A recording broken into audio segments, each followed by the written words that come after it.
know that I'm just going to say.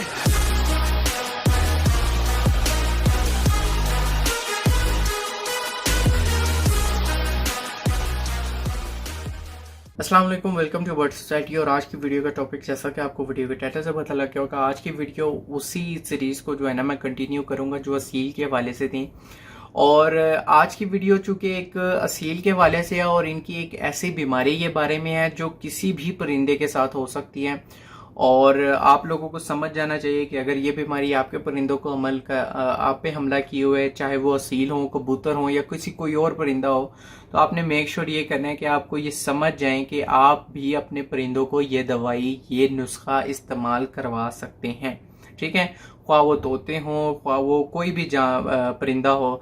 Even अगर आपके पास मुर्गियां, गायें और उसके बाद बकरे वगैरह हैं तो इनको भी आप इस्तेमाल करवा सकते हैं। लेकिन इनके लिए जो है ना दवाइयां अलग होती हैं। साल्ट सेम होगा लेकिन उसकी मिकदार डिफरेंट होगी। ठीक है, तो अब आपको मैं ये बताना चाहता हूँ कि जिस तरीके से मैंने लास्ट वीडियो के अंदर आपको बताया था कि अगर आपके मुर्गे जो है ना वो किसी भी किस्म की जो है ना वो कमजोरी का शिकार हैं, पतले हैं, वजन गेन नहीं करते ज्यादा, तो आप मुर्गी हैं या मुर्गे हैं, आप उनको वजन बढ़ाना है तो सबसे पहले अगर आपने वो वीडियो देखनी है तो यहाँ पे लिंक आ रहा होगा, आप उस पर जाके वीडियो वो देख सकते हैं। फिर इधर आ गए, अगर आपके दाना खिलाने पर भी, आपके नुस्खे इस्तेमाल करवाने पे भी जो है ना आपके मुर्गे जो है ना वो अच्छी रिस्पॉन्स नहीं दे रहे, आपको जो है ना वजन गेन नहीं करते, वैसे ही उनके जो है ना खदोखाल नुमाया है, तो हड्डियों नुमाया है और किसी भी किस्म का उनको फर्क नहीं पड़ा, तो आपने ये समझ जाना है कि इनकी मैदे में या इनकी जो है ना आंतों के अंदर कीड़े मौजूद हैं। अब ये कीड़े जो होते हैं ना छोटी आंत वाली साइड पर होते हैं। छोटी आंत के अंदर वो आपकी खुराक जाती है जिससे आपने एनर्जी लेनी होती है सारा दिन के लिए। ठीक है, जब भी खुराक आपको जो हजम हो जाती है ना वो हजम होती है छोटी आंत में जाके, और वहां पे ये कीड़े मौजूद होते हैं।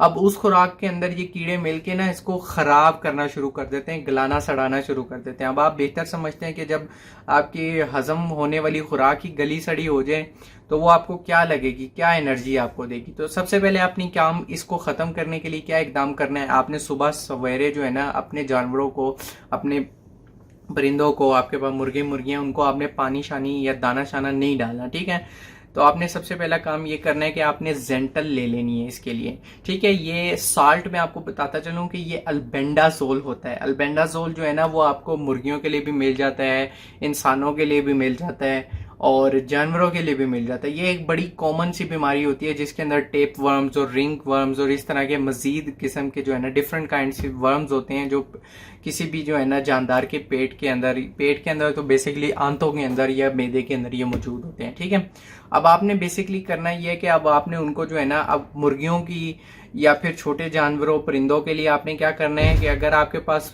छोटे परिंदे हैं, मतलब ऑस्ट्रेलियन तोते या इस तरह के, तो आप उनकी मिकदार मजीद कम कर सकते हैं लेकिन कम मिकदार में देने हैं। अब मुर्गियों के लिए आपने क्या करना है कि जेंटल के 2 ढक्कन आपने जो है ना तकरीबन आधा लीटर पानी में डाल के हिला के उनको दे देने हैं। ठीक है, अब आपको मैं एक टेक्निकल चीज समझा दूं। बहुत सारे लोग बस इतना करते हैं और वो ये समझते हैं कि उनके पेट के जो जानवरों के कीड़े पेट के अंदर है ना वो मर गए हैं, लेकिन होता यह है कि एक दफा डोज देने से जो है ना कीड़े मर जाते हैं, लेकिन उनके जो अंडे दिए हुए होते हैं या उनके अपने पेट के अंदर जो बच्चे होते हैं, जो भी हैं, क्योंकि 2-3 डिफरेंट किस्म के कीड़े हैं, जो एक कुछ के पेट के अंदर कीड़े होते हैं और कुछ के बच्चे होते हैं, कुछ के अंडे होते हैं। तो क्या होता है कि ये अंडे और जो पेट वाले बच्चे होते हैं ना ये नहीं मरते। ठीक है, अब जैसे फॉर एग्जांपल आपने दिया, कीड़े मर गए, लेकिन उनके पेट में या उनके दिए हुए अंडे जो है ना उनको जरा सा भी इफेक्ट नहीं होता इसका। तो फिर आपने क्या करना होता है 15 दिन बाद, या अब जानवरों के लिए तो आपको पता है मेटाबॉलिज्म इनका बड़ा फास्ट होता है, तो आप इनको 1 हफ्ते बाद दे दें। या अगर आपके पास बड़े जानवर हैं तो 15 दिन बाद आप इनको दोबारा जो है ना वही खुराक दें ताकि इनके जो नए निकले हुए बच्चे हैं वो भी साफ हो जाए। ठीक है, फिर इसके बाद यही कोर्स आप, अगर आपके पास परिंदे हैं तो आप तकरीबन 1.5 महीने बाद उनको करवा दें। बड़े जानवरों का तो थोड़ा सीन डिफरेंट होता है, 3 महीने बाद या 6 महीने बाद भी इनको करवाया जाता है। तो आप परिंदों को ना ये दोबारा से करवा दें। और एक चीज का आपने लाजमी ख्याल रखना है, बहुत सारे लोग ये समझ नहीं पाते कि ये कीड़े किस तरह से आते हैं। अब मैं आपको बताता चलता हूँ कि किस तरीके से ये कीड़े जो है ना इनके पेट में आ जाते हैं।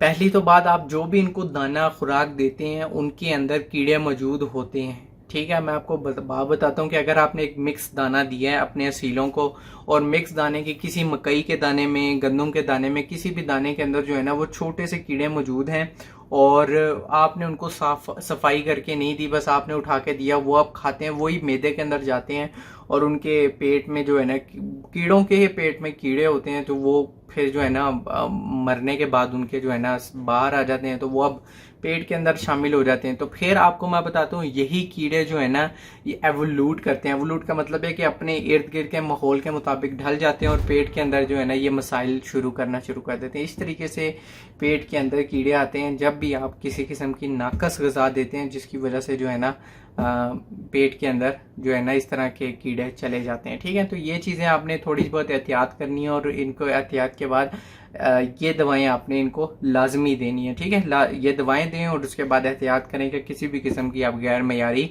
खुराक जो है ना अपने परिंदों को नहीं देंगे। ठीक है, तो एक छोटी सी वीडियो आप लोगों के लिए बनानी थी ताकि आप लोगों को पता लग सके किस तरीके से आपने डिवर्मिंग करनी है, और अगर आपके मतलब जानवरों को मसला है किसी भी किस्म का, तो आप उसको किस तरीके से रफा दफा कर सकते हैं। तो इसी के साथ मुझे इजाज़त दीजिए, अपनी दुआओं में ज़रूर याद रखिएगा।